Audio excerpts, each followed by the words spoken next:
चलिए तो नमस्कार, स्वागत है आपका।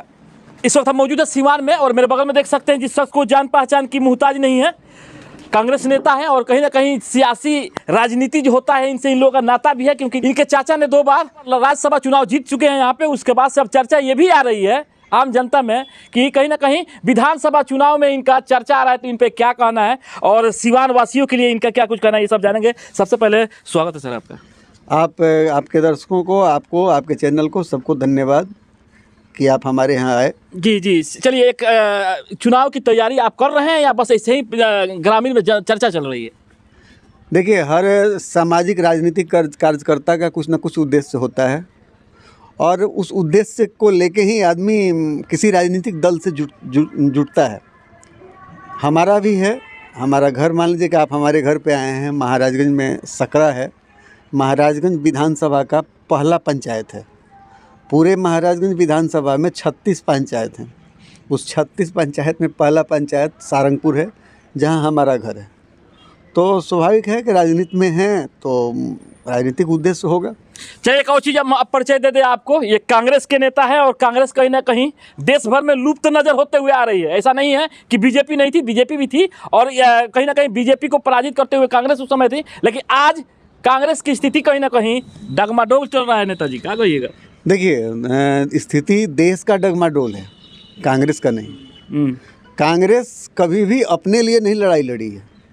देश का आज़ादी, आज सौभाग्य से आज हम गणतंत्र दिवस के 75वें वर्षगांठ को मना रहे हैं और यह गणतंत्र आज अगर यह देश, इस देश का स्वरूप आज ये है, तो ये भारतीय कांग्रेस के उन लाखों करोड़ों चाहने वालों के बदौलत है, जिन लोगों ने अपना त्याग बलिदान देकर और आज हमें ये अवसर दिया कि हम गणतंत्र दिवस का 75वां वर्षगांठ मना रहे हैं। चलिए हम कांग्रेस पे नहीं जाएंगे, अब आप पर पर्सनली आ रहे हैं, क्योंकि आपका जब आ रहा है चुनाव की कि आप भी चुनाव लड़ने की तैयारी करेंगे या चुनाव में आ रहे हैं, जनता में जब चर्चा है, तो सबसे पहले सवाल ये रहेगा सर, अगर आपको जनता मांग करती है यहाँ पे, तो आपका मुख्य उद्देश्य क्या रहेगा? देखिए, कांग्रेस का ही उद्देश्य रहा है समृद्धि, सुरक्षा, संपन्नता, सौहार्द का। तो हम लोग जिस राजनीतिक दल से, जिस विचारधारा से समाज का सेवा करना चाहते हैं, तो हमारा ये उद्देश्य है कि ऊंच नीच का भेद समाप्त करते हुए, धर्म संप्रदाय का, जाति का भेद समाप्त करते हुए, सबको साथ लेके, ये हाथ सबके पास है तो इस हाथ का प्रभाव सबके पास होना चाहिए। कांग्रेस का उद्देश्य ये है कि हर स्थिति में हम समाज के सबसे पीछे खड़े जो लोग हैं उन तक विकास का धारा पहुंचावें, सम्मान का धारा पहुंचावें और सौहार्द का धारा पहुंचाएं। अभी आपके विधानसभा में सबसे ज़रूरतमंद आम जनता के लिए अभी क्या चीज़ है आपके नज़र में? देखिए, दुर्भाग्य है कि 1990 में कांग्रेस सत्ता से यहाँ बाहर हुई और 90 के बाद लालू जी आए। लालू प्रसाद जी जब बिहार के मुख्यमंत्री बने तो महाराजगंज अनुमंडल का गठन हुआ। उसके बाद से आज तक हम लोग जिला बनाने का डिमांड करते रहे। महाराजगंज को जिला बनाने का सारा चीज़, एक निर्णय था कि सभी संसदीय क्षेत्र को जिला का दर्जा दिया जाएगा। शिवहर जिला बन गया, बगहा जिला बन गया, शेखपुरा मैंने संसदीय क्षेत्र नहीं है उसके बाद भी जिला बन गया, लखीसराय संसदीय क्षेत्र नहीं है उसके बाद भी जिला बन गया। लेकिन महाराजगंज संसदीय क्षेत्र होने के बावजूद आज तक जिला का दर्जा नहीं प्राप्त कर सका। हम लोग महाराजगंज के स्थानीय कई सारे सामाजिक कार्यकर्ता हैं जो महाराजगंज को जिला बनाने की लड़ाई लड़ रहे हैं, लेकिन हम लोग विकास में इसलिए महाराजगंज के लोग पिछड़े हुए हैं कि महाराजगंज को जिला बनाने का गौरव प्राप्त नहीं हो सका, जिला बनने का गौरव प्राप्त नहीं हो सका। जिला बनने के बाद जो चीज़ होता है विकास का, वो सारा चीज़ अधूरा है।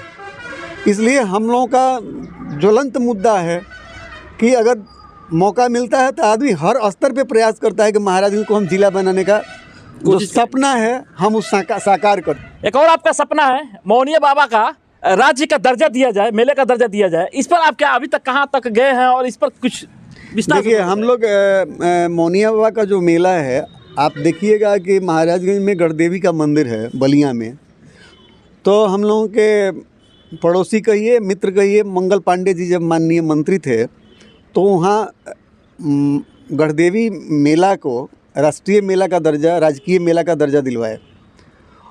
मौनिया बाबा के मेला का इतिहास बहुत पुराना है और मौनिया बाबा एक प्रसिद्ध संत थे। ऐसे तो महाराजगंज में चारों दिशा में 4 मठ थे, 4 संत के बीच में महाराजगंज, चूँकि महाराज जी के ही नाम से महाराजगंज बना।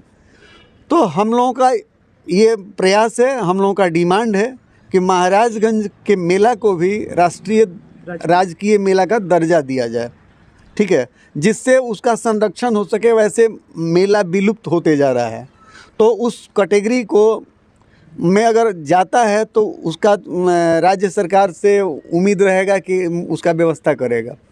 चलिए कर्पूरी ठाकुर पे आ गए, क्योंकि अभी बीजेपी ने कहीं ना कहीं उनको भारत रत्न देकर खलबली मचा दिया है कांग्रेस और महागठबंधन में। लेकिन हम सवाल ये इसमें नीतीश कुमार भी बधाई देते हुए बताएं कि मेरा मांग है। सर आप क्या कहिएगा, किस प्रकार को आप देखें, क्योंकि आप भी सत्ता में रह चुके हैं और कर्पूरी ठाकुर को आपने नहीं दिया है भारत रत्न। देखिए ये परिस्थिति का बात है, ये निर्णय का बात है।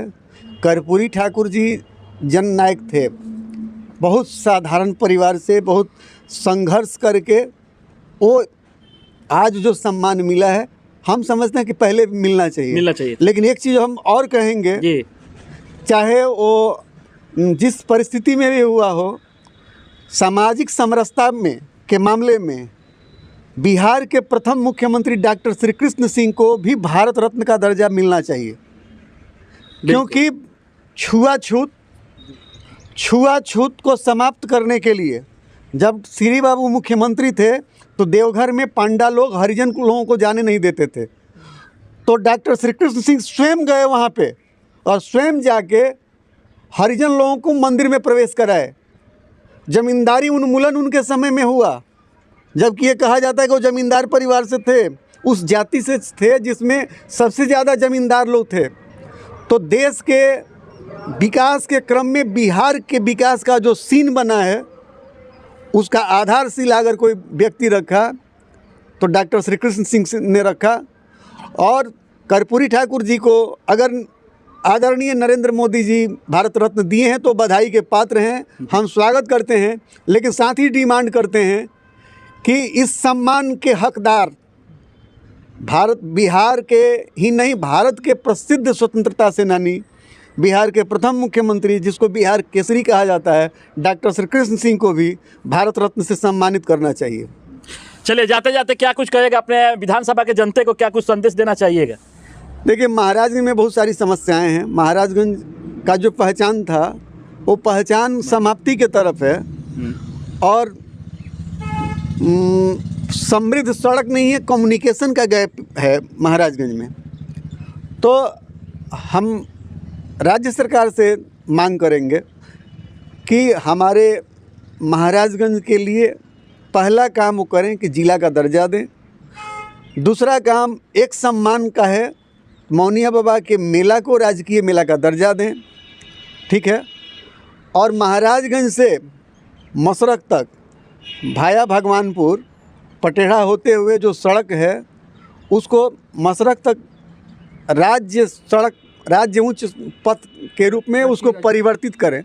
राष्ट्रीय राजमार्ग में तो वो नहीं कर सकते हैं, लेकिन राज्य उच्च पथ में वो कर सकते हैं, स्टेट हाईवे में। महाराजगंज विधानसभा की बात करें तो आप एक वकील भी हैं और कहीं ना कहीं एक कांग्रेस नेता भी हैं, तो आप लोगों से जुड़े हैं और लोग भी आपके पास आते हैं क्योंकि वकील है और नेता है। तो उन लोगों का क्या रुझान आता है, क्या बताते हैं, क्या इस पर क्या कुछ कहिएगा? देखिए राजनीति में एक ये है ज़रूर कि लोगों को साफ छवि के लोगों को लोग चाहते हैं। हमारा उद्देश्य, हमारा सपना ये है कि हम ईमानदारी से लोगों का सेवा कर सकें। और जो लोग भी हमारे पास आते हैं, चाहे किसी कानूनी सहायता के लिए हो, कानूनी सलाह के लिए हो, तो मैं अपने तरफ से ये प्रयास करता हूँ कि मैं उनको सही सलाह दूँ और उनको न्याय दिलाने में जो भी हमसे सहयोग हो सकता है मैं सहयोग करूँ।